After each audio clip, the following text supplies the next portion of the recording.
Salut, bonjour et bonsoir à tous. Aujourd'hui dans cette vidéo on ne va pas parler de manga mais de manhwa. Je sais pas si je le prononce bien mais en gros c'est une bande dessinée chinoise et je vous le dis, ce manhwa il est génial.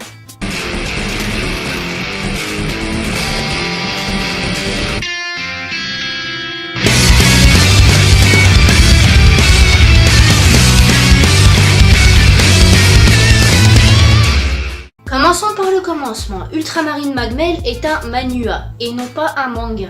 Il a été créé par un mangaka chinois. Du coup, le nom du métier c'est pas mangaka, mais manhwaka. Son nom est Di Nyanmyo. Ce manhwaka est très connu car c'est le premier étranger à avoir pu publier dans le Shonen Jump magazine. Son premier manga qui a été publié dans le Shonen Jump se nommait Koroshiya Domino. Je ne pense pas qu'il soit sorti en France, en tout cas pas à ma connaissance. D'ailleurs, l'auteur Di Nyanmyo sera l'invité des éditions Ototo cette année à la Japan Expo. Et j'espère que je vais pouvoir y aller, en tout cas je vais essayer.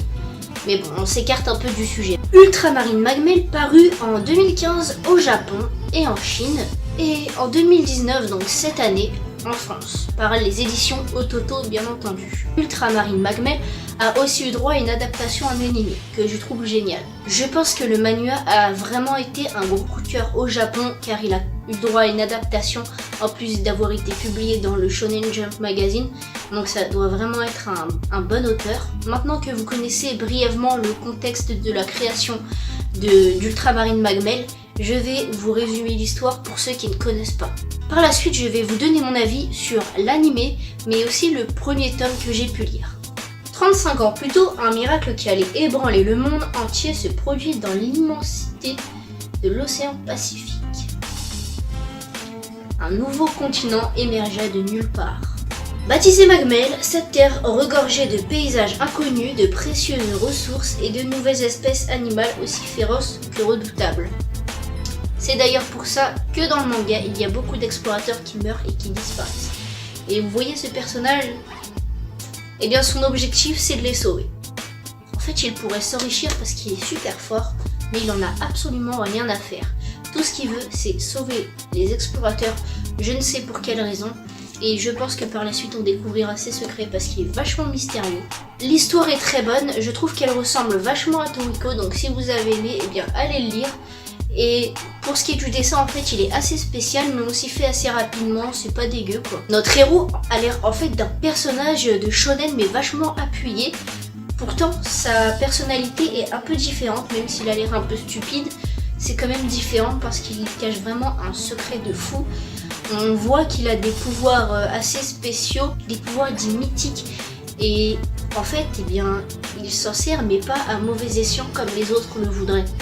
C'est vachement intéressant. Et c'est ce que je trouve cool en fait, on ne nous montre pas tout d'un seul coup, on nous laisse le suspense et c'est vachement bien. Parlons un peu de l'animé, les graphismes sont pas mal, il y a un peu de 3D mais ça va, c'est bien dosé.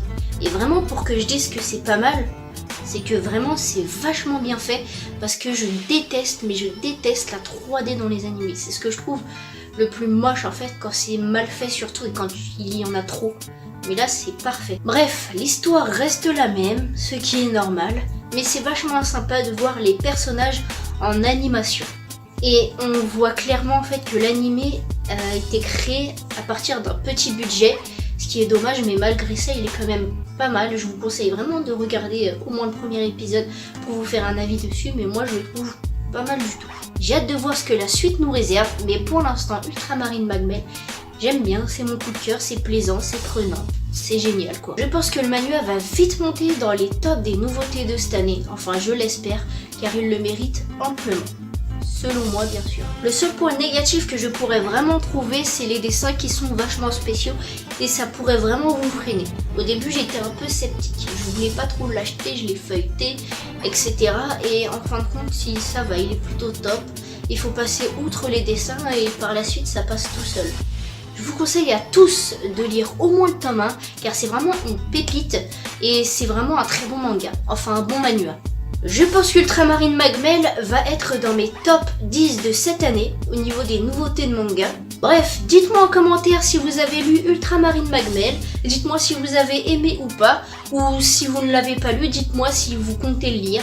On arrive à la fin de la vidéo, n'oubliez pas de liker la vidéo pour me soutenir et n'oubliez pas de vous abonner pour ne pas manquer mes prochaines vidéos. Je vous laisse là, à la prochaine, ciao.